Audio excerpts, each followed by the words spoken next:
So what I see with my clients is it almost has to get to the point where your life blows up in your face, or you will create a situation that will blow your life up. And then finally, you almost force yourself to make the change.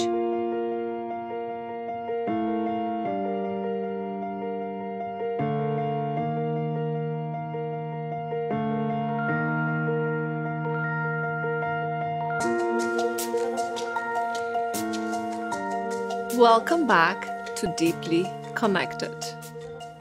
And today we will explore, why do we keep choosing the pain of the current situation instead of the pain of change? So I remember when I wanted to be better at dating. It was a long time ago, but I can remember like today. And I remember dating men who were unavailable. They were great guys, but they were unavailable. And every time I would end up suffering because the relationship wouldn't change, like they wouldn't last. But I kept repeating the same pattern over and over and over again. I literally would date the same type of a man, just with a different face. And I kept wondering, how can I feel more love and connection?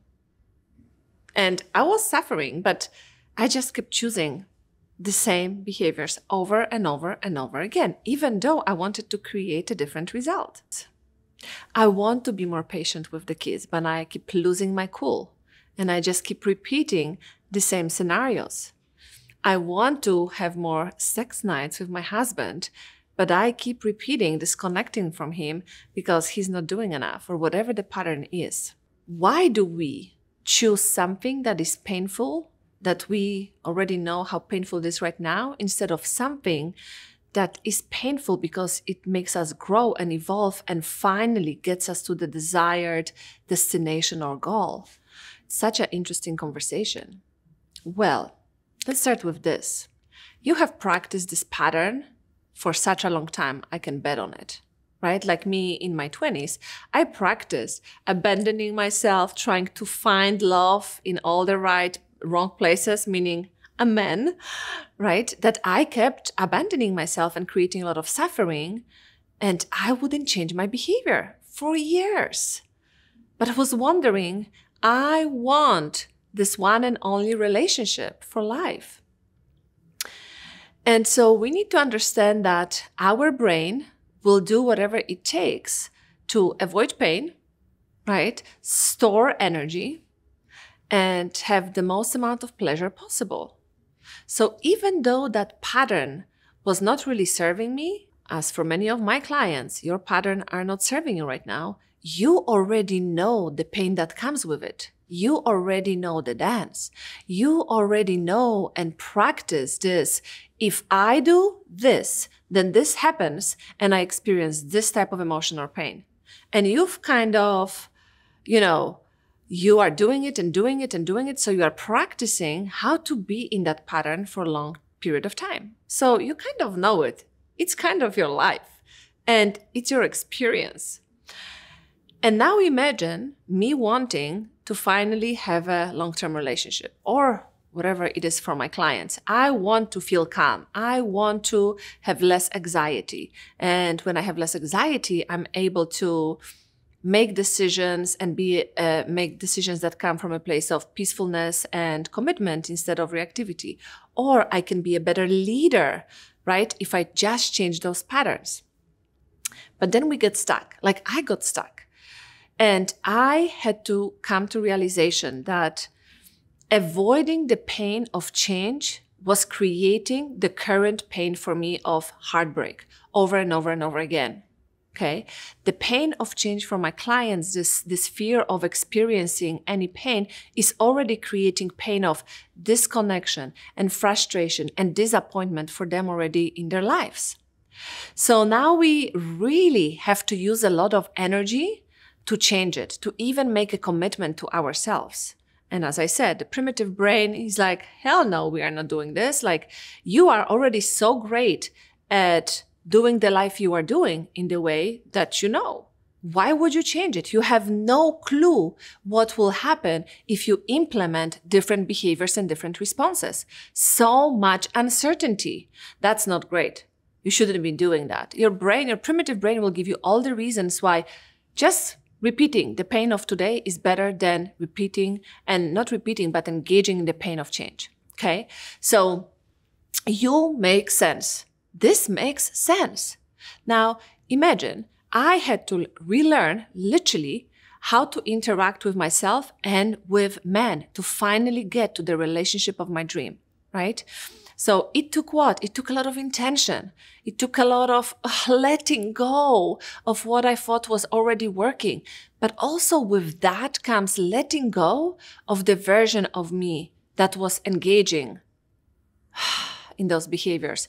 And that is hard because you literally need to be grieving a part of you that you refuse to, be participating with. And that can freak you out. Your brain is like, uncertainty. How will people respond to you? This is such an unknown. Like, we like certainty. We like preserving energy. We want you to have more pleasure. Like, just keep doing what you're doing. And also, the repetitive behavior that you have now, even though it's negative, there is some kind of win for you. Right? So you get a rush of dopamine or, different types of hormones and substances released in your body. So you get kind of addicted to the same behavior over and over and over and over again. That's why we keep doing the things we keep doing, right? If you, for example, if you go outside of the relationships, if you want to lose weight or become more fit, you know what to do.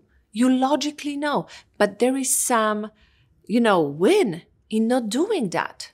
You don't have to let go of being more intentional. You don't have to let go of not being really committed to yourself daily in moving your body. Like moving your body every day. Oh my God, so much I have to change now. It requires a lot of effort. I don't want to make an effort. I'm already making effort in so many ways. So nothing is wrong with you. You need to understand that nothing is wrong with you. And also, that's why so many of us will never change and will never decide to do the work that is required to rewire your brain, to rewire the neural connections in your brain, right? To really change the way we respond and react and how we make choices. It's so much easier, literally, to be complacent with your life right now, even if it's not so bad. So what I see with my clients is it almost has to get to the point where your life blows up in your face, or you will create a situation that will blow your life up. And then finally, you almost force yourself to make the change. That's what I'm seeing. If the pain of today is not big enough, unfortunately, it's almost like you will not make the decision and the leap to exert more energy to finally have what you want. If you want that man and that love in your life, you literally have to decide, I am choosing that. My present self, as much as I'm used to those repetitive patterns, I am done and I'm choosing. And I know it will take work and I know it will not look perfect and I will fail in my behaviors maybe sometimes on my way there. But it will require of me to literally not only change my habits, but become a different person from within. And that's scary because guess what? With change comes the fear of people will leave me. I will have to shed a lot of people. And I'm used to this. It gives me safety. It gives me support. It gives me some type of belonging. And when you think to how we used to live in tribes, if you were kicked out of the tribe, guess what? There was death. Like you were unable to survive on your own. So your primitive brain kicks in. With every change, it's almost like fight, flight. I don't know that I have what it takes to kind of take that leap and believe in myself and be with the uncertainty. But let me tell you, there is almost nothing certain. The only certain thing is what you decide to make of yourself and what you decide to create in your love life. And in your life in general, right? Because we think the moment I have X amount of money, the moment I have that partner, the moment I have this or that, everything will be perfect and will be easy. But it's just a lie because uncertainty is just part of life. So you need to learn how to surrender to uncertainty while also being proactive and having strategies and becoming the person that can navigate the stress of uncertainty and demands of it. So often you hear women saying, I am so ready for this beautiful man, right? I'm ready to be loved. I'm ready to receive. I'm finally ready to be taken care of. And then, let me tell you, if you do enough work to get to the point to attract this type of a man, what happens often is you start being courted. You start being taken care of in a good way. And this man is a really good human being, and you have no idea what to do with it. You are literally sabotaging it, and you are finding ways that this man is not for you or this woman is not for you, right? Why? Because you almost like subconsciously want to revert to what you already know. It's harder to trust that love is possible. It's harder to trust that it can be easy. It's harder to just surrender and embrace what is coming your way than reverting to patterns that are not maybe your favorite, but still you are doing life on some level, right? So it's almost like, I don't want to say it, but I will. If you are not kicked in your face at some point, it's almost, I will say, impossible to change, right? For me, it was when I became a mother. I was kicked so hard that I was literally on my knees crying. This is what it took for me to look at some patterns in myself and in my own life. It had to get so bad that I was crying and I was depressed and I had no idea how do I keep living my life, right? I could have seen the signs before. I've seen them before. And at the same time, I had no idea that it can kind of be better. Maybe I knew, but also had no clue how to get there. So I just kept living on automatic pilot. And this is important to understand, because you knowing that this is normal, that nothing is wrong with you, that your primitive brain is kicking in and your body's and your nervous system and your brain's role is to protect you at all times, just take it into account that you will be challenged when you are embracing and accepting change. And if you know that, you already expect, you mentally prepare that it will be challenging, that it will look messy. But every time you keep choosing yourself and the next version of your desire in love, in life, in business, and whatever that is, the more you can connect to that, the more you know what you are fighting for. So then you learn strategies how to get your nervous system on board to feel safer while you are transitioning and shifting from within. And it doesn't look pretty, let me tell you, that internal change looks like a complete mess sometimes. Sometimes it looks like dancing in your room and singing, but sometimes it looks like you on your knees crying and yelling out loud because you feel like you have no control over what is happening inside of you.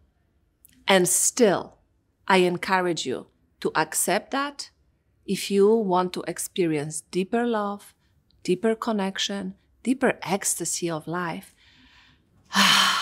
Because what I'm learning is, if everything comes without tension, if everything comes very easily, at some point, you don't even understand how to appreciate everything that you already have and everything that is possible for you in the future. So even though we are working with the primitive conditioning of our brain and our survival responses, bet on yourself. Bet on yourself. And in a year or in 2 years, you can be a completely different person. And your life can be full of laughter, joy, and deep connection, not only on a professional level, but also in love, in your marriage, in your relationship with your parents, your children, or your friends. So, as I say, leap with courage into the desire of your heart that seems maybe impossible, but is so worth it. It's worth of embracing uncertainty, surrender, and the pain that is on the way to get there. Because pain, you know right now, is not enough for you to stay in this place of today. And so, let us all be deeply connected to ourselves and those around us.